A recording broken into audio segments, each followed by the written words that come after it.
Who are you? That's the single most difficult question we can get. In case that you're a visionary leader and a visionary type of a public speaker, congratulations. Today I want to talk to you about this one.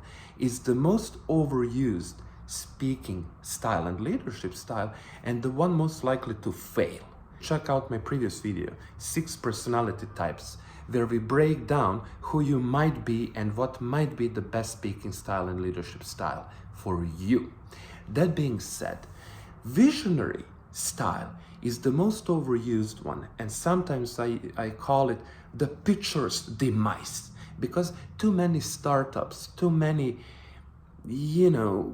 tech pioneers, IT wannabe revolutionaries use this style to pitch, use this style to promote their ideas. Not every app is a revolutionary, groundbreaking piece of technology. So be very careful when and how you use this style.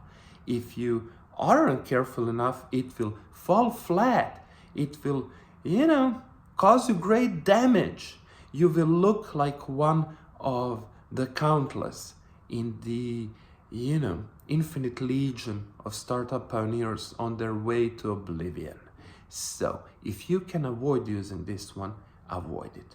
But if you, maybe are this visionary, revolutionary, Promethean figure that's bringing fire of progress into ignorant masses, congratulations, but still you have to be careful how you sound.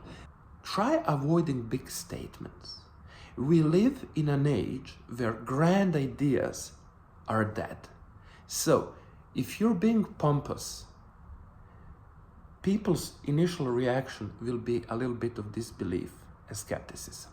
So to break through that, start small.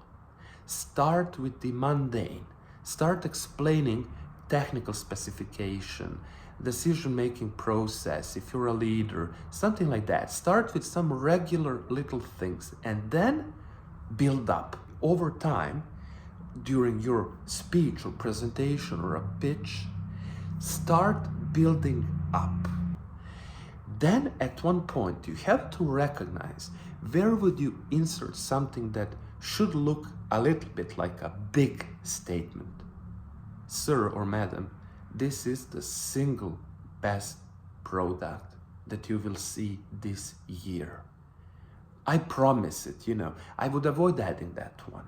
Don't try to tie your personal credibility with the quality of your product. Try to keep it separate. Don't activate your personal authority unless you really need to. And ideally, in pitches, in conferences, in presentations, you don't have to. Steve Jobs never said, trust me on this one. But he did use visionary speech style with great success. Why? Because he constantly avoided big words. Sometimes he would use them. But his selling point was, I don't want to be worried if I have an iPhone and my keys in the same pocket.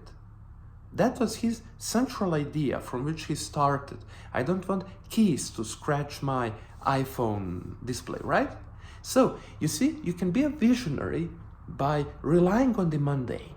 And that's a very good way to avoid falling through the ground, embarrassing yourself by being the 10th person that morning that claimed that they have the groundbreaking product that will change the industry.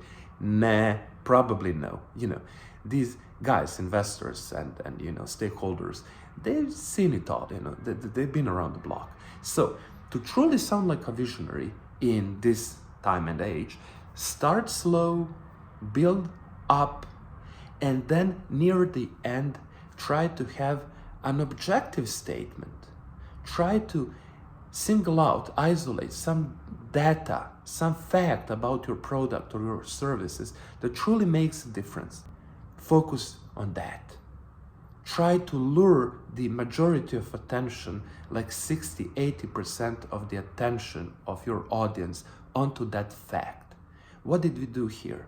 We used the little things, mundane things, to build up, to set up the stage for an attempt to look visionary. Try to single out some detail about your product or service that truly looks, kind of interesting and that could become very relevant in the coming age. So the best advice for a visionary leadership style and a public speaking style is, unfortunately, due to the time and age that we live in, keep it small and try to sneak it in once you've built up the attention of your audience.